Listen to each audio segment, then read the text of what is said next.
మీ ఏం IT AI job అయితే join next it challenge. Job తెచ్చుకోండి, 5 లక్షలు తీసుకోండి. అప్పుడు గోపీచంద్ మన వర్కౌట్ అవుద్దా, ప్లస్ గోపీచంద్ అప్పటికే స్టారు అని చెప్పి ట్రై చేశాను.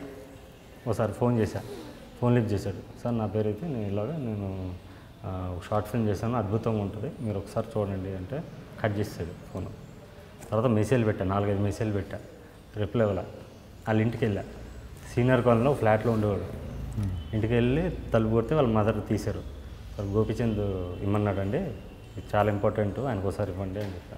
అవునా బాబు అని తీసుకున్నాను. తర్వాత నైట్ దాని మీద నా నెంబర్ అన్నీ రాశాడు. నైట్ ఫోన్ చేశాడు, 11 o'clock ఫోన్ చేశాడు. చెప్పు అన్నాడు. అదే మీకు షార్ట్ ఫిల్మ్ ఇచ్చాను చూశానంటే, చూశానమ్మా, ఏంటి ఎందుకు ఇన్నిసార్లు ఫోన్ చేస్తున్నావు అంటే, అదే మీకు ఒక కథ ఉంది, ఇప్పటివరకు ఎవరు చెప్పను కథ, మీరు విన్నారంటే ఫ్లాట్ అయిపోతారు, మీ ఇష్టం మరి, లేకపోతే వేరే వాళ్ళకి వెళ్ళిపోద్దని. సర్లే అన్నాడు.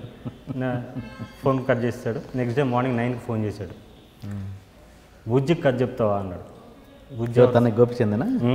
ఆయన ఫోన్ చేసి 10 o'clock ఎప్పుడు ఫోన్ చేసి 9-10 o'clock. బుజ్జి ఎవరు అన్నా? నల్మల్ బుజ్జి ప్రొడ్యూసరు, అప్పుడు లక్ష్యం సినిమా నడుస్తున్నాడు. ఎవరికన్నా కథ చెప్తాను, అపాయింట్మెంట్ కావాలంటే నాకు, ఎవరికన్నా కథ చెప్తాను చెప్పాను. సరే 11 o'clock ఆఫీస్కి వచ్చి అన్నాడు. 1 hour టైం ఉంది, నేను ఆఫీస్లో ఉంటాను, వచ్చేసి అని ఆఫీస్ అడ్రస్ చెప్పాడు. నల్మల్ బుజ్జి ఆఫీస్ అడ్రస్ కనుక్కొని నల్మల్ బుజ్జి ఆఫీస్కి వెళ్ళాను. వెళ్ళి లోపలికి వెళ్ళి ఒక పర్సన్ షార్ట్ వేసుకుని కొంచెం గూన్లా రౌడీలా ఉన్నాడు. కిందకు వచ్చాడు, మెట్ల మీద దిగి ఇలా నోట్లో ఏదో తింటున్నాడు, ఒక్క ఏదో అన్నాడు. బుజ్జి గారిని కలవాలి అన్నాడు. ఆయన ఫాలో చేసుకుంటే పైకి వెళ్ళాడు. నాకు భయం వేసింది, అమ్మాయి వీళ్ళు ఎట్లా ఉన్నారు, ఇంక ప్రొడ్యూసర్ ఎట్లా ఉంటాడో, లేకపోతే ఆయన కలిసే చెప్దాం అనుకున్నాను. ఆయన సరిగ్గా బిహేవ్ చేయలేదు సార్ నాతో, గూన్లాగా ఎవరు మీ పక్కన ఉన్న అతను సరే బిహేవ్ చేయలేదు, ఇట్లా మాట్లాడాను, ఫ్యూచర్లో ఎప్పుడైనా చెప్దాంలే అనుకుంటున్నా. ఈ మెట్లు ఎక్కేటప్పుడే వేసుకున్నా స్క్రీన్ ప్లే. లోపలికి వెళ్ళేసాడు, డోర్ ఓపెన్ చేస్తాడు, ఇలా కూర్చున్నాడు. నేనే బుజ్జి చెప్పు అన్నాడు. అంత సింపుల్గా ఉంటాడని ఎక్స్పెక్ట్ చేయలేను. అది గోపీచంద్ పంపించాను అంటే, నువ్వు అక్కడే ఉన్నాడు. పక్కన చూస్తే గోపీచంద్ ఉన్నాడు ఇలా కూర్చుని. చెప్పు అన్నాడు. అయితే కట్ చెప్పు అన్నాడు. డైరెక్ట్ కట్ట, ఇంకేం మాట్లాడాలి, నీ ఇంట్రడక్షన్ ఏం అడగల, కట్ చెప్పు అన్నాడు. కట్ చెప్పాను. ఆ కథ ఏంటంటే 20 నిమిషాలు చెప్తే ఎవరైనా ఫ్లాట్ అయిపోవాలి. ఆ కథ మీరు ఒకసారి సినిమా కూడా చూడండి. ఇంటర్వెల్లో పొరకాలం కాదా ఇది? పోర్కలం అంటే యుద్ధభూమి, రణరంగం అని. పొరకాలం అంటే అదొక సేయింగ్, సామెతలో. ఓకే. అయితే 20 minutesలో కథ చెప్పాను. చెప్తే గోపిచంద్ బాగా నచ్చింది, చెప్పి చేసేద్దాం మనం సినిమా అని ఫుల్ స్క్రిప్ట్ ఒకసారి మన దగ్గర తీసుకురా అన్నాడు. Okay sir. అక్కడి నుంచి బుజ్జి గారు నేను ట్రావెల్ అవ్వడం స్టార్ట్ చేశాను. తర్వాత నేను హ్యాండిల్ చేయలేకపోయాను ప్రెషర్స్ని. వాళ్ళకి ఒక సినిమా అయ్యేటప్పుడు 100 జరుగుతాయి, ఇద్దరి మధ్య 100 జరుగుతాయి. ఆ ఏజ్లో నాకు తెలియలే. జరిగినప్పుడు మనం ఇక్కడ కాదు వేరే ప్రొడ్యూసర్ చెప్దాం, లేకపోతే ఈ హీరో కాదు వేరే వాళ్ళతో చెప్దాం అని 2 versions వచ్చేసరికి నేను హ్యాండిల్ చేయలేకపోయాను ఇద్దరిని. చేయలేకపోక నేను ఒక సైడ్ తీసేసుకున్నాను, బుజ్జి సైడ్ తీసేసుకున్నాను. ఓకే, గోపిచంద్ వల్ల నా బుజ్జి పరిచయం, కానీ Bujji respected me more, he trusted me more. ఆయన ఎక్కువ ట్రస్ట్ చేసి ఎక్కువ ట్రావెల్ అయ్యింది నాతో. గోపిచంద్ అనే పర్సన్ ఏంటంటే ఈ వాజ్ లైక్ ఒక స్టార్కి ఎట్లా ఉంటుందో కూడా అర్థం చేసుకోవాలి. ఫికిల్ మైండెడ్నెస్ ఇవన్నీ కామన్, ప్రతి మనిషిలో ఉంటాయి. ప్లస్ కొత్త డైరెక్టర్ పక్కన ఎవరిని నేను చెప్తే కూడా ఇన్ఫ్లుయెన్స్ అయిపోయే టైప్స్ ఉంటాయి. నా కెరీర్ ఎఫెక్ట్ అవుద్ది అనిపించింది. గోపిచంద్ నమ్ముకుని వెళ్తే నా కెరీర్ ఎఫెక్ట్ అవుద్ది. ఎందుకంటే నా ఫ్రెండ్ అప్పటికే ఒక అబ్బాయి కూర్చున్నాడు గోపిచంద్ సినిమా పైన, వాసు అని ఒక అబ్బాయి, ఎస్జే సూర్య గారు అసిస్టెంట్. తను 2 years అయింది, తన ప్లేస్లో నన్ను పెడదాం అనుకున్నారు. ఓకే. ఆనంద్ ప్రసాద్ గారిని భవ్య క్రియేషన్స్, ఆయన తీసేసి నన్ను పెడదాం అనుకున్నారు. అది నాకు నచ్చల. మేబీ నా పొజిషన్ కూడా రేపు ఇలా అవ్వచ్చు అని చెప్పి నేను ఒక స్టాండ్ తీసేసుకొని నేను బుజ్జి గారితోనే ట్రావెల్ అయ్యాను. తర్వాత ఈ టైంలో నాకు సురేష్ బాబు గారు పరిచయం అయ్యారు. సురేష్ బాబు గారు కథ చెప్పడం, ఆయన చాలా ఇంప్రెస్ అవ్వడం, ఆయన నన్ను ఎంకరేజ్ చేయడం, చాలా విధాలుగా నా ఏజ్, నా అత్యుత్సాహం చూసి వీడు చాలా నేర్చుకోవాలని చెప్పి నాకు మనిషిగా చాలా విషయాలు నేర్పాడు ఇండైరెక్ట్గా. ఆయన దగ్గర చాలా విషయాలు నేర్చుకున్నాను. తర్వాత బుజ్జి గారు అన్నారు, సరే వేరే హీరో చెప్పు, ఎవరితో చెప్తామని. సార్ మహేష్ బాబు చెప్దాం కథ అన్నాను. సరే వెళ్దామని నెక్స్ట్ డే అపాయింట్మెంట్ తీసుకుని అతిథి సినిమా షూటింగ్ జరుగుతుంటే మహేష్ బాబుకి వెళ్ళి కథ చెప్పాను. నేను బుజ్జి గారు వెళ్ళి స్పాట్లో లొకేషన్లో ఆయన క్యారవన్ లోపల కూర్చొని చెప్పాను. ఆయన కూడా ఫస్ట్ షార్ట్ ఫిల్మ్ చూశాడు. చూసి చాలా ఇంప్రెస్ అయ్యాడు. తమిళ అండి ఇది షార్ట్ ఫిల్మ్ అంటే, కాదు సార్ తెలుగే అండి. షార్ట్ ఫిల్మ్ పేరేంటి? ఎన్కౌంటర్ అన్అఫీషియల్ అని ఇప్పుడు రిలీజ్ చేయాలి, మీకు ఇస్తాను. మన ఐ డ్రీమ్లో రిలీజ్ చేద్దాం, ఐ డ్రీమ్లో చూడండి, త్వరలో రిలీజ్ చేద్దాం, దీంట్లోనే చేద్దాం. అయితే అది చూసి చాలా ఇంప్రెస్ అయ్యాడు. మీరు తమిళ్ టెక్నీషియన్ అని అడిగారు. లేదు తెలుగే అని. అప్పట్లో తమిళ్ టెక్నీషియన్ అనుకునే వాళ్ళు కొంచెం ఏమైనా బాగుంది. లేదు సార్ నేను తెలుగే అని చెప్పాను. సరే మీరు 3 hours నరేషన్ ఇంటికి వచ్చేవ్వండి అని చెప్పి తర్వాత బుజ్జి గారితో కూడా మాట్లాడంట. బాగుంది, కథ బాగుంది, డైరెక్టర్ మేకింగ్ కూడా బాగుంది, కానీ కొత్త డైరెక్టర్ అని ఆలోచిస్తున్నాను అని చెప్పి ఒక డిస్కషన్ వస్తే, లేదు బాబు బాగా చేస్తాడని చెప్పి ఆయన కూడా చెప్పాడు. తర్వాత ఎందుకో మరి ఆ మీటింగ్ జరగాల, నాకు ఆ 3 hour నరేషన్ మీటింగ్ జరగాల. అయితే బుజ్జి గారు ఏమన్నారంటే, వదిలేసి మహేష్ బాబు పక్కన పెట్టి వేరేది ఏమన్నా ఆలోచించి ఇంకో యాక్టర్ ఎవరికి అని చెప్తావా అంటే, సార్ నేను తమిళ్లో సూర్యకి చెప్తాను సార్ అన్న. అప్పుడు ఇమీడియట్గా ఆయన ఫోన్ చేసి సూర్య కాంటాక్ట్ నెంబర్ కోసం ఒక వ్యక్తిని అడిగాడు. ఆ వ్యక్తి ఆయన పేరు వేణు. ఆయన ఫోన్లు చేసి సూర్య ఇప్పుడు కష్టం, కొత్త డైరెక్టర్లతో చేయడు, ఆయన తెలుగు డైరెక్టర్ అంటే చేయడు అని చెప్పి ఆయన ఏదో చెప్పి తప్పించుకొని కట్ చేసాడు. ఇలా అంటున్నాడు, మరి ఏం చేస్తావు అన్నాడు. సార్ నేను ట్రై చేసుకుంటాను బయట అని చెప్పి, నాకు ఒక ఫ్రెండ్ ఉంటే ఆ ఫ్రెండ్ని అడిగాను. తను చెన్నైలో ఒక రైటర్, చెన్నై తమిళ ఇండస్ట్రీలో. ఇలా సూర్య అపాయింట్మెంట్ కావాలి, నాకు సూర్య కథ చెప్పాలనుకుంటున్నాను అని చెప్తే, సరే నాకు తెలిసిన ప్రొడ్యూసర్ ఉన్నారు, ఆయనకు సూర్య క్లోజు, సూర్య విక్రమ్ అందరు క్లోజు, ఆయన ఎక్కడికైనా తీసుకెళ్తాడు, నా షార్ట్ ఫిల్మ్ ఆయన నీకు పంపిస్తాను, నువ్వు ఆయన చూపించని చెప్పి ఈయన పంపించాడు షార్ట్ ఫిల్మ్. ఆయన చూపించాడు. ఆయన నాకు ఫోన్ చేశాడు, ఆయన దాంట్లో నా నెంబర్ ఉంటుంది. ఫోన్ చేసి సరోజ్ అద్భుతంగా ఉంది, నేను ఎప్పటి నుంచో ఉన్నాను ఇండస్ట్రీలో, నేను 4-5 సినిమాలు ప్రొడ్యూస్ చేశాను, నేనే ప్రొడ్యూస్ చేస్తాను, సూర్యతో మీటింగ్ నేను అరేంజ్ చేస్తాను, నువ్వు తెలుగులో ఎందుకు చేయట్లేదు, నువ్వు తమిళ ఎందుకు అనుకుంటున్నావు అంటే, ఆల్రెడీ అనుకున్నాను సార్, బుజ్జి గారు నేను బుజ్జి నాకు ఫోన్ చేసిండు ఒకసారి ఇట్లా అంటే, ఆయనైనా వేణు ఆయనతో నేను నాకు అంత ఇంట్రెస్ట్ చూపించలేదు, నాకేం వర్కౌట్ అవుద్ది, నేను ప్రొడ్యూసర్ నాకు వర్కౌట్ అవ్వదు కదా అనుకుని నేను ఇంట్రెస్ట్ చూపించలేదు, ఆయన ప్రొడ్యూస్ చేస్తాడు నాకేంటని చెప్పి నేను ఇంట్రెస్ట్ చూపించలేదు, నాకు తెలుసు ఆల్రెడీ అని. షార్ట్ ఫిల్మ్ మాత్రం చాలా బాగుంది, నువ్వు పెద్ద టెక్నీషియన్ అయితే నువ్వు రా, నేను చేపిస్తాను కల్పిస్తాను అన్నాడు. అప్పుడు నా దగ్గర కరెక్ట్గా మా డాడీ దగ్గర 10,000 తీసుకున్నాను. నేను చెన్నై వెళ్తున్నాను, నా మోహటం ఇంట్లో డబ్బులు అడగంటే మోహటం కొంచెం. 10,000 ఉంది. ఈ 10,000లో నేను సూర్యతో కథ ఓకే వేయించుకుని అక్కడ సెటిల్ అయిపోవాలని వెళ్ళాను. నేనే బస్సులో వెళ్ళి అక్కడ చిన్న హోటల్ ఉంది, 450 రూపాయలు దాంట్లో రూము, మంచి హోటలే, చిన్నది కానీ మంచి డీసెంట్ హోటల్, దాంట్లో ఉండేవాడిని. 3 రోజులైంది 4 రోజులైంది, ఆయన కలుస్తున్నాడు రోజు, కానీ చెప్తాను అంటున్నాడు. 4 రోజులైంది, ఇక్కడ బిల్ అయిపోతుంది, నా 10,000 అయిపోయేటట్టు ఉన్నాయి. వెళ్ళి సార్ ఏం సార్ అంత దూరం నుంచి వచ్చాను, మీరు సూర్య అపాయింట్మెంట్ ఇప్పిలే అంటే, ఓ పని చేద్దాం, నువ్వు కెమెరామెన్ బాలసుబ్రహ్మణ్యం అని ఉన్నాడు, ఆయన కథ చెప్తావా అన్నాడు. చెప్తా సార్ అన్న. కెమెరామెన్ బాలసుబ్రహ్మణ్యం అంటే సైనికుడు కెమెరామెన్, ఓకే. పితామగన్ అని శివపుత్రుడు కెమెరామెన్, బాలతో వర్క్ చేశాడు ఆయన.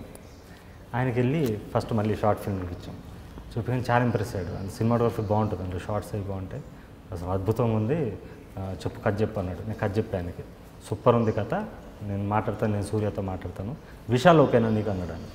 సూర్య ఇప్పుడు వేరే షూటింగ్లో ఉన్నాడు, విశాల్ అయితే ఓకేనా అంటే, ఈయన వేణుగారు విశాల్ కూడా మార్కెట్ ఉంది సరోజ్, విశాల్ కూడా పెద్ద హీరోనే అన్నాడు. మనకి ఏంది మార్కెట్ ఉన్న హీరో కావాలి, ఎవరితో తారకరత్న, దాసరథ్ కుమార్ వీళ్ళతో చేద్దామని వచ్చా, మార్కెట్ ఉన్న యాక్టర్ కావాలి. చేద్దాం సార్ పర్లేదు, ఏదో కాంప్రమైజ్ అయినట్టు కొంచెం బిల్డప్ ఇచ్చేవాడిని వాళ్ళ దగ్గర. పర్లేదు సార్ చేద్దామని. అప్పుడు వెళ్ళి విశాల్, ఆ రోజే విశాల్ అపాయింట్మెంట్ వేణుగారు తీసుకున్నారు, వెళ్ళి విశాల్ కథ చెప్పాను. విశాల్ పిచ్చి నచ్చింది, చేసేద్దాం అన్నాడు. వాళ్ళ బ్రదర్ విక్రమ్ కృష్ణ వచ్చాడు, నేను ప్రొడ్యూస్ చేస్తాను అంటే, ఈయన వేణుగారు అంటే ఆయనతో మాట్లాడుకున్నాను, ఈయన త్రో వచ్చాను, మీరు ఆయనతో మాట్లాడుకున్నట్టు మేము మాట్లాడుకుంటాం లేదు సార్ టర్మ్స్ అని ఆయన వేణుగారు అన్నారు. అయిపోయింది, హ్యాపీగా వచ్చాం. నేను హోటల్ రూమ్లో పడుకున్నాను. మళ్ళీ వేణుగారు 9 o'clock ఫోన్ చేశారు నైట్. సరోజ్ ఇప్పుడు సూర్య అపాయింట్మెంట్ ఇచ్చాడు, కానీ మనం విశాల్ కథ చెప్పాము, సూర్యకి ఇప్పుడు నువ్వు కథ చెప్పినా కూడా విశాల్ తెలుస్తుంది, ఎలాగైనా ఇండస్ట్రీలో తెలుస్తుంది మనం చెప్పినట్టు, మరి ఏమంటావు అన్నాడు.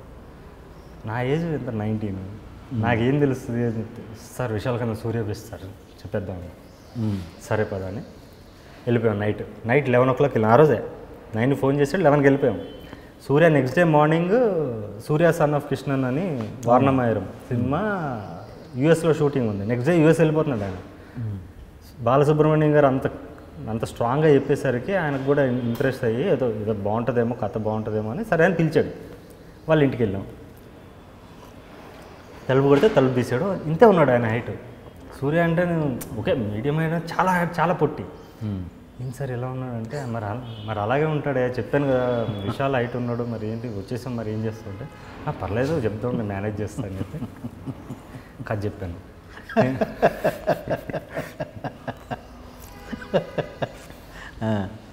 అయితే కథ ఇంట్రెస్ట్ పెట్టి చెప్పలా, ఇది ఎలాగో అక్కడ ఓకే అయిపోయింది కదా, నా ఇంప్రెషన్ అంత ఏదో డ్రీమ్స్ ఉంటాయి కదా సార్, యాక్టర్ అంటే ఓ డ్రీమ్స్ ఉంటాయి, ఏదో చెప్పేసి ఎలా పైపోయింది కంగారు అప్పటికి స్టార్డమ్, అప్పటికి సూర్య స్టార్ ఆయన అప్పటికే. ఇంప్రెషన్ ఏం లేదా మీకు? ఇంప్రెషన్ ఉన్నా కూడా మనిషిని చూసాక నాకు అనిపించలేదు. కోరికలో ఓ మ్యాచ్ మ్యాన్ ఇమాజిన్ చేసుకున్నారు వీళ్ళందరూ, గోపీచంద్, మహేష్ బాబు కానీ, విశాల్ కానీ అందరూ మ్యాచ్ వాళ్ళకు ఉంటారు. ఈయన మరీ పొట్టు ఉండేసరికి నేను సింగల్ అయిపోయాను సడన్గా ఆ మూమెంట్కి. మేబీ చేసే ఉండే, ఆయన కూడా చేద్దామని ఫిక్స్ అయ్యాను. తర్వాత ఇష్టం లేనట్టు కథ చెప్పాను, ఇష్టం ఉండి లేనట్టు చెప్పేశాను. ఆయన పిచ్చి పిచ్చి నచ్చింది. మరి ప్రొడ్యూసర్ ఎవరు అనుకుంటున్నాను అంటే ఐ విల్ ప్రొడ్యూస్ అన్నాడు ఈయన వేణుగారు. సరే మాట్లాడదాం మనం తర్వాత మాట్లాడదాం అని చెప్పి, సరే నేను యూఎస్ నుంచి రాగానే కూర్చుందాం అని చెప్పిండి బయటకు వచ్చాం. ఇప్పుడు ఏం సార్ ఏం చేయాలి నాకు అర్థం కాదు. సరోజ్ విశాల్కి మార్కెట్ చిన్నది, సూర్య మార్కెట్ పెద్దది, మనం సూర్య వెళ్తేనే బెస్ట్, నాకు బెనిఫిట్ నీకు బెనిఫిట్ చాలా బాగుంటుంది, మరీ హైట్ తక్కువ ఉంది కదా. ఓకే ఆయన గొప్ప యాక్టర్, ఏమనుకుంటున్నావు నువ్వు సూర్య గురించి? నువ్వు ఆయన చేస్తే పర్ఫామ్ చేస్తే అద్భుతంగా ఉంటుంది నీ కథకి. ఈయన కథ కూడా సరిగ్గా వెళ్ళా, ఊరికే ఆయన ఏంటంటే సూర్య అంటే ఒక ఆపర్చునిటీ వచ్చింది. సరే అండి ఇప్పుడు మరి విశాల్ కంటే విశాల్ సంగతి నేను చూసుకుంటాను, నువ్వు ఎందుకో చూసుకో అని చెప్పి ఆ విశాల్ క్యాన్సిల్ చెప్పేసాడు ఆయన. నేను ఇంకా విశాల్ కూడా అప్రోచ్ అవ్వలేను. 2 months అయింది. 2 days తర్వాత సరే నువ్వు వెళ్ళిపో హైదరాబాద్, నీకు ఫోన్ చేస్తాను నేను సూర్య రాగానే, ఓ 20 daysలో వచ్చేస్తాడు అంటాడు. సరే సార్ అని చెప్పి హైదరాబాద్ వచ్చాడు. రోజు పేపర్లో చూసేవాడిని సూర్య ఉన్న ఇక్కడ వచ్చాడు, లేదా ఇంటర్నెట్లో చూసేవాడిని సూర్య చెన్నై వచ్చాడంట. నిజంగా 20 daysలో సూర్య చెన్నై వచ్చాడు. ఓకే రేపు వస్తుందేమో కాల్, ఎల్లుండి వస్తుందేమో, కానీ 2 months అయిపోయింది కాల్ రావట్లా.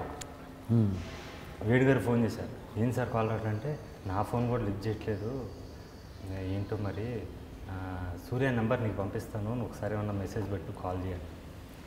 అప్పుడు సూర్య నెంబర్ పంపిస్తే ఆయనకి కాల్ చేశాను. సూర్య ఫోన్ లిఫ్ట్ చేశాడు. నైట్ 11:30 కాల్ చేశాను. అప్పుడే 10:30కి నెంబర్ ఇచ్చాడు. ప్లాన్ వేసుకుని ఎట్లా మాట్లాడాలని ఇట్లా వేసుకుని 11:30 అయింది. లిఫ్ట్ చేస్తే నేను సార్ సరోజ్ని అంటే ఆ స్టోరీ గుర్తుంది అని, సారీ నేను ఫుల్ బిజీలో ఉన్నాను షూట్లో, 6 pack చేస్తున్నాడు అండి, దీంట్లో ఉండి నేను డైట్లో దాంట్లో ఉండి కొంచెం కాన్సన్ట్రేట్ చేయలేకపోయాను, మనం కలుద్దాం అంటే లేదు సార్ నాకు అర్జెంటుగా కావాలి, ఇప్పటికే చాలామంది కథ చెప్పాను, కథ లీక్ అయిపోద్ది. అప్పుడు ఏంటంటే పక్కన ఉన్న వాళ్ళు భయపెట్టేవాళ్ళు, కథ లీక్ అయిపోద్ది ఎవరొకరు తీసేస్తాడు, ఆ భయం ఉండేది. కథ లీక్ అయిపోద్ది సార్ ఎవరొకరు తీసేస్తారు బాగుండదు అది అంటే. ఆయన కూడా ఇన్సెక్యూరిటీలో పడిపోయాడు, నిజమే కదా మంచి కథ మిస్ అవ్వని. సరే రేపు వచ్చేసి చెన్నైకి కలుద్దాం అన్నాడు. నెక్స్ట్ డే వెళ్ళాను చెన్నైకి. నేను సూర్య కలిసి ఒక 20-25 సిట్టింగ్స్ రెగ్యులర్ కలిసేవాళ్ళు. ఒక బ్రదర్ లాగే ట్రీట్ చేసేవాడు, వాళ్ళ ఇల్లు అన్నీ చెప్పేవాడు, పర్సనల్ విషయాలు ప్రతి విషయం చెప్పేవాడు, చాలా మంచిగా ఉండేవాడు సూర్య నాతో. అయితే ప్రొడ్యూసర్ విషయంకి వచ్చేసరికి వేణుతో నేను మాట్లాడుకుంటాను, మా బ్రదరు జ్ఞానవేల్ రాజా అని ఉన్నాడు, స్టూడియో గ్రీన్, ఆయన ప్రొడ్యూస్ చేస్తాడు నీ సినిమాని, వేణుగారితో నేను మాట్లాడుకుంటాను, నువ్వు డోంట్ వరీ అబౌట్ దట్ అంటే, వేణుగారు ఫోన్ చేసి ఎలా అంటున్నాడు అంటే నేను చూసుకుంటలేదు సార్ నువ్వు క్యారీ ఆన్ అన్నాడు. అప్పుడు మేము ప్రోమో షూట్ చేద్దాం అనుకున్నాం. పోర్కలం ట్రైలర్ ఉంటుంది, అది ఫస్ట్ సూర్యతో షూట్ చేద్దాం అనుకున్నాం. అప్పుడు వాళ్ళ సూర్యతో బాగుండేది నాడు నుంచి, వాళ్ళ బ్రదర్ వచ్చేసరికి వాళ్ళ బ్రదర్ పిలిచాడు నన్ను, తాల్వాకర్ జిమ్లో ఉన్నాడు, కాల్ చేసి పిలిచాడు, కలిసాము. అప్పుడు అన్నాడు మీతో ఇప్పుడు ప్రోమో షూట్ చేస్తున్నాం, ఈ ప్రోమో బాగుంటేనే నువ్వు డైరెక్టర్గా ఓకే, బాగోకపోతే నువ్వు స్క్రిప్ట్ ఇచ్చి వెళ్ళిపోవాలి, నీకు స్క్రిప్ట్కి ఎంత కావాలో డబ్బులు చెప్పు ఇచ్చేస్తాం, నా డబ్బులు వద్దు, నా కాన్ఫిడెన్స్ ఉంది, నువ్వు ప్రోమో సూపర్గా వేస్తాను, నేనే డైరెక్టర్. ఆల్రెడీ సూర్యతో నేను ట్రావెల్ అయ్యానంటే సూర్యది పక్కన పెట్టు అంటే బ్యాక్ డోర్లో వాళ్ళ డిస్కషన్ ఏంటి నాకు తెలియదు, సూర్యది పక్కన పెట్టు, నేను నీ ప్రోమో చూశాక నేను అప్రూవ్ చేసాక అవుద్ది అన్నాడు. సూర్య కాల్ చేసి ఎలా అంటున్నాడు అంటే ప్రొడ్యూసర్ పాయింట్ ఆఫ్ వ్యూ అలాగే అంటారు, నువ్వు చెయ్యి దాంట్లో ఏముంది అన్నాడు. సరే అని చెప్పి ప్రోమో ప్లాన్ చేసాం. ప్రోమో ఏంటి, ఇది యూజ్ అవ్వచ్చు యూజ్ కాకపోవచ్చు, సింపుల్ చేసే అన్నాడు ఆయన. సరే ప్రోమో ఎందుకు, సినిమాలో సీన్ చేస్తాను అన్నాడు. ఒక సీన్ చేస్తాను, ఒక చిన్న ఫైట్ సీన్ ఉంటుంది. ఫైట్ మాస్టర్ లేడు, ఆర్ట్ డైరెక్టర్ లేడు, కెమెరామెన్ లేరు. అప్పుడు ఫిల్మ్, అప్పుడు డిజిటల్ లేదు. అయితే నేను మా వాళ్ళ కంపెనీలో పనిచేసిన అసిస్టెంట్ కెమెరామెన్ ఒక అతను పిలిచాడు. ఆర్ట్ డైరెక్టర్ మీరే ఫిక్స్ చేయండి అంటే అసిస్టెంట్ ఆర్ట్ డైరెక్టర్ ఒకటి వచ్చాడు. ఫైట్ మాస్టర్ అంటే ఫైట్ మాస్టర్ కొడుకు దిలీప్ సుబ్రాయన్ అని, సుబ్రాయన్ మాస్టర్ కొడుకు, ఆ అబ్బాయి వచ్చాడు. ఆ అబ్బాయికి నేను చెప్పాను ఇట్లా ఉంటుంది ఫైట్ అని చెప్పాను. తను హ్యాపీ, విల్ డూ బ్రో అని చెప్పాడు, వెళ్ళిపోయాడు. అక్కడ ఈ అసిస్టెంట్ కెమెరామెన్ అసిస్టెంట్ ఆర్ట్ డైరెక్టర్లతో చెప్పాను నాకు ఈ లెన్స్ కావాలి, ఈ కెమెరా కావాలి, ఇది కావాలని ఈయనతో చెప్పాను సినిమాటోగ్రఫీ. అండ్ ఆర్ట్ డైరెక్టర్తో నాకు ఎలాంటి సెట్ కావాలి, ఏం కావాలి, చిన్న సెట్టే, సింపుల్ సెట్, నాకు ఇలా రోడ్డు పగలాలి, కొన్ని కొడితే కింద పడే రోడ్డు పగలాలి, ఇట్లా చెప్పాను కొన్ని.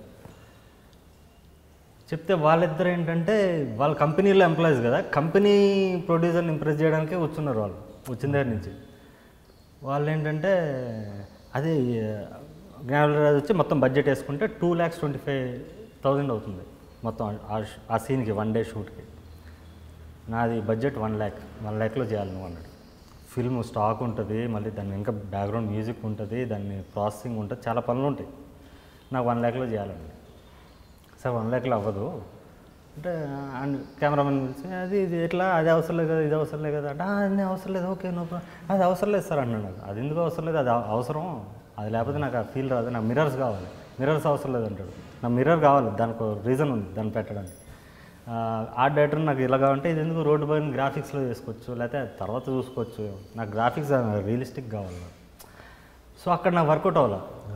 వాళ్ళని కంపెనీని ఇంప్రెస్ చేయడానికి వాళ్ళు కొంచెం మధ్యలో ఈ కొంచెం కాంప్లికేట్ అయింది సిచ్యువేషన్. ఓకే. అలా హీటెడ్ ఆర్గ్యుమెంట్ అయినప్పుడు జ్ఞానరాజు అని అంటే, నేను చాలా సూర్య సినిమాలు చాలా ప్రొడ్యూస్ చేశాను, నేను మ్యాక్సిమం 1,125,000లో ఒక రోజు షూట్ చేస్తాం మేము, ఇది యాక్షన్ సీను, ఇంత తక్కువలో ఎవరు షూట్ చేయలేదు, 2,25,000 is very small budget for this kind of scene, ఇది లేకపోతే నేను చేయలేను అని చెప్పాను. నువ్వు ఆలోచించి ఇంకోసారి, నీ లైఫ్ కొత్త, ఎవరో న్యూ డైరెక్టర్ అన్నాడు, నువ్వు కొత్త డైరెక్టర్ అన్నాడు. డైరెక్టర్ అన్నాడు కొత్త పాత, డైరెక్టర్ ఇస్ డైరెక్టర్, వాడు కొత్త పాత ఏంటి, నువ్వు డైరెక్టర్ ఫస్ట్ మర్యాద ఇవ్వడం నేర్చుకోండి, కొత్త పాత అని ఇన్సల్ట్ చేసి నన్ను, నేను లొకేషన్ కూడా ఒక అసిస్టెంట్ డైరెక్టర్ వస్తే ఆ బైక్లో వెనక కూర్చొని వెళ్ళాను. ఒక డైరెక్టర్ మర్యాద కూడా లేదు, నాకు కారు ఇవ్వాలని కాదు, నీ కంపెనీ కార్లో పంపించమని నేను అడగట్లా, కారు ఏమి నాకు కొత్త కాదు, కానీ ఒక బేసిక్ కామన్ సెన్స్ ఉంటుంది, రెస్పెక్ట్ ఉంటుంది, ఆ రెస్పెక్ట్ నాకు ఇవ్వలేదు, నాకు నచ్చలేదు, నేను వచ్చేసాను, మీటింగ్ మధ్యలోంచి వచ్చేసాను. సూర్య కాల్ చేశాడు నాకు, రెండు మీటింగ్ మధ్యలోంచి వెళ్ళిపోయామంటే, నాకు రెస్పెక్ట్ ఇవ్వలేదు డైరెక్టర్గా నాకు, ప్లస్ ఆయన చెప్పేది దాంట్లో నా కెరీర్ పోతుంది ఇలాంటివి పెట్టుకుంటే నేను, ప్లస్ నాకు ఓకే కాబట్టి స్టోరీ ఇచ్చామన్నాడు, దానికి కూడా నేను ఆ అగ్రిమెంట్కి కూడా నేను ఓకే అయ్యాను, నా ఈగో కాదు, నేను ఆ స్టేజ్కి వచ్చినప్పుడు కూడా నేను ప్రూవ్ చేసుకున్న పాయింట్ అది నేను ప్రూవ్ చేసుకోలేకపోతే నేను నా కెరీర్ స్టేక్లో పడుతుంది అంటే, అసలు అదంతా మేము ఊరికే అన్నాము, నీ మెచ్యూరిటీ చెక్ చేద్దామని, నువ్వు అంత మెచ్యూర్ అని, నీకు టెస్ట్ కాదు ఊరికే నువ్వు ఎక్కడి వరకు నిలబడగలవు అని చెప్పి నీకు టెస్ట్ పెట్టాము, all the best your career, నువ్వు చాలా తప్పు చేసావు, నువ్వు ఫీల్ అవుతావు చాలా, ఈ ఆపర్చునిటీ మిస్ అయినందుకు అని. ఎవరు ఈ మాట ఉంది? సూర్య. ఓకే. అంటే నేను స్కూల్లో ఉన్నప్పుడు రాశాను ఎగ్జామ్స్, నేను ప్రతిరోజు ఎగ్జామ్స్ రాసి బోర్ కొట్టేసింది నాకు, ఎగ్జామ్ అంటే నాకు చిరాకు, ఇలాంటి ఎగ్జామ్స్ వద్దు సార్ నాకు, నా మీద నా నమ్మకం ఉంది, అవసరం లేదని. అలా మీద డిస్పర్స్ అయిపోయాం. తర్వాత వేణుకు తెలిసింది, వేణు మళ్ళీ ఫోన్ చేశాడు, ఏంటో ఇలా అయిపోయినట్టు కదా అంటే, అవును సార్ నాకు ఇలా ప్రాబ్లం ఏంటంటే, సరే సింబుకి చెప్తావు కథ, సింబు అయితే బాగుంటుంది అనిపించింది అంటే, సింబు నాకు బాగా ఇష్టం, మన్మథ సినిమా చూసి నేను పెద్ద ఫ్యాన్ ఆయనకి, చెప్తాను సార్ నేను. అయితే సింబుకి యువన్ బాగా క్లోజ్ ఫ్రెండ్, ఫస్ట్ యువన్ కథ చెప్పాలి మనం, యువన్ శంకర్ రాజుకి వెళ్ళి కథ చెప్పాడు. యువన్ శంకర్ రాజు బాగా నచ్చి ఇమ్మీడియట్గా సింబు ఫోన్ చేసి చెప్తే, తర్వాత సింబుని కలిసే వెళ్ళి సింబుతో 6 months ట్రావెల్ చేసాం మళ్ళీ. సింబు కూడా సింబు అయితే ఇంకా బాగా క్లోజ్, నేను నైట్ 4 వరకు, మార్నింగ్ 4 వరకు మేము వీడియో గేమ్స్ ఆడుకునేవాళ్ళం ఇద్దరం, అంత క్లోజ్. నైట్ వెళ్ళి బీచ్లో ఐస్ క్రీమ్ తినేవాళ్ళం, ఇద్దరం నైట్ పడుకోం, పొద్దున్న టైం మార్నింగ్ టైం పడుకునేవాళ్ళం, వాళ్ళ ఇంట్లోనే పడుకునేవాడిని, చాలా క్లమ్జీగా ఉండేది ఇల్లు కూడా, నా రూమ్ ఎలా ఉంటుందో అలాగే ఉండేది, చాలా ఫ్రెండ్లీగా ఉండేవాడు.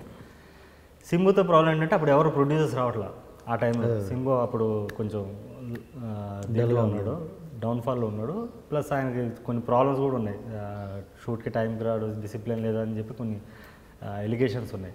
ఆ టైంలో ప్రొడ్యూసర్ దొరకట్లా, 6 months అయిపోయింది, ఇంకెప్పుడు సినిమా అన్నారు. అంటే ఇంకా టైం పడుతుంది, చేద్దాం, ఖచ్చితంగా చేద్దాం అన్నట్టు ప్రామిసింగ్. ఈ టైంలో నాకు వేణు గారు మళ్ళీ ఫోన్ చేసి సింబుతో లేట్ అయ్యేటట్టు ఉంది, ఫైనాన్సెస్ కూడా రావట్లేదు, నేను కూడా ట్రై చేశాను, ఫైనాన్సెస్ కూడా వర్కౌట్ అవ్వట్లా, నువ్వు బాలా కథ చెప్పు, బాలా ఇంట్రెస్టెడ్గా ఉన్నట్టు ప్రొడ్యూస్ చేయడానికి ఆర్యతో చేద్దాం అనుకుంటున్నాడు. బాలా అప్పటికి ఆర్యతో నాన్ కడోల్ నేను దేవుడు అనే సినిమా చేస్తున్నాడు. నెక్స్ట్ ఒక సినిమా అనౌన్స్ చేసి ఆ వచ్చిన డబ్బులతో వీళ్ళు మళ్ళీ సినిమా ఫినిష్ చేసి తర్వాత నీ సినిమా చేస్తారు అన్నాడు. అప్పుడు బాలాని కలిసాను. బాలా కథ చెప్తే బాలా నా షార్ట్ ఫిల్మ్ చూశాడు, నా కథ విన్నాడు, ఆయన నా మొత్తం నా ప్యాషన్ చూశాడు. ఆయన చూసి ఆయన ఏమన్నా అంటే, సరోజ్ మేము యాక్చువల్లీ ఏమనుకుంటున్నాం అంటే ఈ సినిమా రిలీజ్ చేయడానికి ఒక సినిమా ఓపెనింగ్ పెట్టుకొని ఆ డబ్బులతో ఈ సినిమా రిలీజ్ చేద్దాం అనుకుంటున్నాం, నీ కెరీర్ నేను వేస్ట్ చేయడం నాకు నచ్చలేదు, నాకే గిల్టీగా అనిపిస్తుంది, వద్దు నువ్వు వేరే ప్రొడ్యూసర్ ఏమైనా ట్రై చేసుకో. సూర్య నిన్న నాతో కాల్ చేసి మాట్లాడాడు, అబ్బాయి కొంచెం షార్ట్ టెంపర్ వెళ్ళిపోయాడండి, మీరు ఒకసారి మాట్లాడండి అన్నాడు. ఒకసారి సూర్యతో చేయడం నీకు ఇంట్రెస్టా అని అడిగాడు. మరి నేను చేయలేను సార్, నాకు నచ్చలేదు, ఆ ఎన్వైర్న్మెంట్ నచ్చలేదు, ఆయన బిహేవ్ చేసిన విధానం నచ్చలేదు. అప్పుడు ఈ జర్నీ చూసిన బాలాకి వేణుకి క్లోజ్ ఒక ఆయన ఉన్నాడు. ఈ జర్నీ మొత్తం ఆయన థర్డ్ పర్సన్గా చూస్తున్నాడు. ఈ జర్నీ ఇంతమందికి నచ్చిన స్టోరీ, ఒక డైరెక్టర్ వాడు ఎక్కడ కాంప్రమైజ్ అవ్వకుండా వాడు అనుకున్న సినిమా తీయడానికి వాడు ఫైట్ చేస్తున్నాడు అని నేను నచ్చి, పర్సనల్ నచ్చి నన్ను కలిసి నేను ప్రొడ్యూస్ చేస్తాను, షార్ట్ ఫిల్మ్లో నువ్వే యాక్ట్ చేసావుగా, నువ్వే యాక్ట్ చేయి సినిమాలో కూడా కావాలంటే, నేను సినిమా చేస్తాను, నీకు కావాల్సిన బడ్జెట్లో మంచిగా సినిమా చేసుకో అన్నాడు. ఆయనకి ఆల్రెడీ వెల్ వర్స్డ్, ఆయన ఒక సినిమా చేయాలని ఉంది, ప్యాషన్. సరే నేను దీన్ని సూట్ అవ్వను, కానీ నిన్నే పొల్లాదవ్ అని ఒక సినిమా చూశాను, దాని ముందు రోజే ధనుష్తో సినిమా చూశాను. దాంట్లో కిషోర్ మన భీమిలి కబడ్డీ జట్టులో కోచ్, ఆయన ఫస్ట్ డెబ్యూ తమిళ్లో. అంతకుముందు హ్యాపీ సినిమాలో చూశాను, నానా పటేకర్లా భలే ఉన్నాడు అనిపించింది, విలన్లా సెట్ అవుతాడు అనిపించింది. తర్వాత ఇది చూశాక నేను ప్రొటాగనిస్ట్గా బాగుంటుంది అనిపించింది, ఆ సినిమా చూశాక పొల్లాదవ్ అని. ఆయన ఒక అతను ఉన్నాడు, నేను ఆయన పెట్టుకుని చేస్తాను సార్ అంటే, సరే ఆయన నేను కూడా చూడను, పెట్టుకుని సినిమా చేయన్నాడు. 2008 మేలో సినిమా స్టార్ట్ చేసాం షూటింగ్, అది పోర్కల్. అదేంటి రిలీజ్ అయ్యాలి, ఏంటి రిజల్ట్? రిలీజ్ అయింది క్రిటికల్ ఎక్లేమ్. భరద్వాజ్ రంగన్ అని ఆయన national award winner, best critic award winner. ఆయన నా గురించి 1 పేజ్ మొత్తం సౌత్ ఇండియా మొత్తం పబ్లిష్ అయింది, నాకు సినిమా గురించి రాశారు. And it was released on wrong time. Actually మేము ఐరెత్తులోరు అని యుగానికి ఒకడు తెలుగులో, ఆ సినిమా కుట్టి అని ధనుష్ది ఆర్య రీమేక్, తెలుగు ఆర్య రీమేక్. నానాయం అని ఇంకో 3వ సినిమా, 4వ సినిమా మాది. మాకు థియేటర్లు కూడా దొరకలేదు, 40 థియేటర్స్ దొరికినాయి. ఆ కాంపిటీషన్లో సంక్రాంతికి రాంగ్ రిలీజ్. ఎంతలో తీశారు అది బడ్జెట్? అది 3 crores తీసాం. పోర్కలం అంటే అప్పట్లో అంటే ఫిల్మ్ అది మొత్తం స్లో మోషన్లో తీసాను. 48 frames 96 frames ఉంటాయి. ఫిల్మ్ చాలా కాస్ట్లీ ఉంది. నా ఫిల్మ్ ఓన్లీ స్టాక్కే, నాకు స్టాక్ డెవలపింగ్కి, స్టాక్ కొనడానికి, పర్చేజ్ అండ్ డెవలపింగ్కే నాకు 1 crore అయింది. 2 crores సినిమా తీసాను. మరి ఈ విషయాలను మళ్ళీ అటెంప్ట్ చేద్దామని ఎందుకు అనిపించలేదు? అదే ఇంకా చెప్పేశాం కదా, మళ్ళీ వెళ్తాం. ఆయన మళ్ళీ ఇంకోటి ఏంటంటే, నా పోర్కలం సినిమా నా షూటింగ్ జరిగేటప్పుడు సత్యన్ అని కిషోర్ పక్కన సత్యన్ అని ఒక కామెడీ క్యారెక్టర్ ఉంటాడు. ఆయన సత్యరాజ్ అన్న కొడుకు, యాక్టర్ సత్యరాజ్ అన్న కొడుకు. ఆయన సూర్య, విజయ్ వీళ్ళందరూ చైల్డ్హుడ్ ఫ్రెండ్స్. ఓకే. సూర్య దీపావళి వచ్చినా, సంక్రాంతి, దసరా వచ్చినా, ఏం వచ్చినా సత్యన్ కాల్ చేసి పిలిచేవాడు మా షూటింగ్ అప్పుడే. ఈ సినిమా చేస్తున్నాడని తెలిసి సత్యన్ నాతోనేవాడు, సార్ చిన్నప్పటి నుంచి కలిసి పెరిగాం సార్, నన్ను ఎప్పుడు ఇంటికి పిలవాలా, మీ సినిమా షూటింగ్ స్టార్ట్ అయిన దాని నుంచి నన్ను నా వైఫ్ని ఇంటికి పిలుస్తాడు, డిన్నర్కి, లంచ్కి పిలుస్తాడు, మీ సినిమా గురించి మాట్లాడతాడు సార్ అనేవాడు. అట్లా సూర్యకి ఉండేది కన్ను సినిమా మీద. విశాల్ కూడా మా సినిమా రిలీజ్ రేపు అంటే ఈరోజు వచ్చి చూశాడు, రివ్యూ వేయించుకొని ఒక థియేటర్లో ఆయన పర్సనల్గా చూశాడు. సో పోర్కలం అంటే మళ్ళీ వాళ్ళతో తీసే బదులు తెలుగులో అటెంప్ట్ చేద్దామని ఎందుకు అనిపించలేదు పోర్కలంని? అంటే నా దగ్గర 40 స్క్రిప్ట్స్ ఉన్నాయి సార్. పోర్కల్ ఒక్క స్క్రిప్ట్ మీద నేను ఉండలేదు. ఈ జర్నీ అంతా అయ్యాక నాకు ఇంక స్టార్లతో చేయబుద్ది కదా. పోర్కలం సినిమా తర్వాత కేఎస్ రామారావు గారు వచ్చారు నా కోసం, చెన్నైకి వచ్చారు. వచ్చి నాకు ఫోన్ చేసి నన్ను కలిసి, నీ సినిమా చూశానమ్మా, నాకు బాగా నచ్చింది, నువ్వు తెలుగులో రామ్ చరణ్ పెట్టి చేద్దాం, రామ్ చరణ్ ఆరెంజ్ షూటింగ్ జరుగుతుంది, నేను ఆస్ట్రేలియా వెళ్తున్నాను, ఆయన బర్త్డే ఉంది, నేను వెళ్ళినప్పుడు నీ DVD ఇస్తాను, నేను సినిమా చేద్దామంటే, సార్ కావాలంటే మీ అబ్బాయితో చేస్తాను, మీ అబ్బాయిని కూడా అప్రోచ్ అయ్యాను నేను, ఒకసారి అడగండి, మీ అబ్బాయితో చేస్తాను కానీ స్టార్లతో వద్దు సార్, నేను ఆల్రెడీ ఎక్స్పీరియన్స్ అయ్యాను, నేను అనుకున్న సినిమా చేయలేను, నేను అనుకున్న సినిమా నేను చేయలేకపోతే నాకు నిద్ర పట్టదు నైట్. ఆ రోజు నేను అనుకున్న ఫ్రేమ్ కొంచెం అటు కదిలినా కూడా నాకు నిద్ర పట్టదు, అది వర్కౌట్ అవ్వదు సార్, నా అలాంటి వాడికి స్టార్స్ వర్కౌట్ అవ్వదు, అన్లెస్ నేను ప్రూవ్ చేసుకుంటే తప్ప, ఆ రెస్పెక్ట్తో వాళ్ళు వస్తారేమో కానీ నా వర్కౌట్ అవ్వదు సార్. విజయవాహిని బ్యానర్ విజయవాహిని వాళ్ళే ఆయన కూడా పిలిచారు, వెంకటరామరెడ్డి గారు, నాగిరెడ్డి గారు అబ్బాయి, ఆయన కూడా పిలిచి అజిత్తో చేద్దాం అమ్మా అన్నారు. అదే చెప్పాను, సేమ్ ఆన్సర్ చెప్పాను. కొత్త వాళ్ళతో చేద్దాం అనుకున్నా సార్, కొత్త వాళ్ళతో చేద్దాం. కొత్త వాళ్ళు 2 crores బడ్జెట్ సార్ అని చెప్పాను. అప్పుడు కొత్త వాళ్ళ చేద్దామని ఆయన ఆలోచిస్తానమ్మా, నాకు ఇంట్రెస్ట్ ఉంది చేయాలని, నీతో ఆలోచిస్తాను. కేఎస్ రామారావు గారు నాకు చెప్పింది ఏంటంటే, నువ్వు ఇలాగే ఉండు సరోజ్, ఇలాగే ఉండు, డబ్బు అనేది ఒక వ్యసనం, దాని వెనకబడద్దు, నువ్వు ఇలాగే ఉండు, ఎప్పటికైనా వస్తుంది నీకు సక్సెస్ అని ఇన్స్పైర్ చేశారు. సో అది కూడా ఒక one of the strong reasons. నాకు ఎక్కడ డౌన్ అవ్వాల, చాలా ఇన్స్పిరేషన్. నాకు పోర్కలం రిజల్ట్ తర్వాత కూడా చాలామంది నన్ను ఇన్స్పైర్ చేశారు, నన్నుగా ఉండమని ఇన్స్పైర్ చేశారు. ఓకే, అది నాకు ప్లస్ అయింది ఆ విధంగా. And for more videos, Please subscribe to iDream. Please subscribe to iDream. Please subscribe iDream. And please subscribe to iDream. For more videos, subscribe to iDream. please like, share and subscribe to the channel. Congratulations, iDream. Subscribe to iDream. Subscribe to iDream. So subscribe to iDream Media. iDream ki iDream team andarki huge congratulations. Please subscribe iDream Media. Please subscribe to iDream. Subscribe iDream. Please subscribe to iDream. iDream అంటే నా కళల ఛానల్ను subscribe చేసుకున్న నోరు తిరుగుతలేదు, మీరైతే గంట గుర్తు కొట్టండి. For more such videos, please subscribe to iDream. Subscribe to iDream. Please subscribe to iDream. Please subscribe iDream Media. Please do subscribe to iDream. Please subscribe to iDream Media. For best entertainment and information, please subscribe iDream. And don't forget to subscribe to iDream.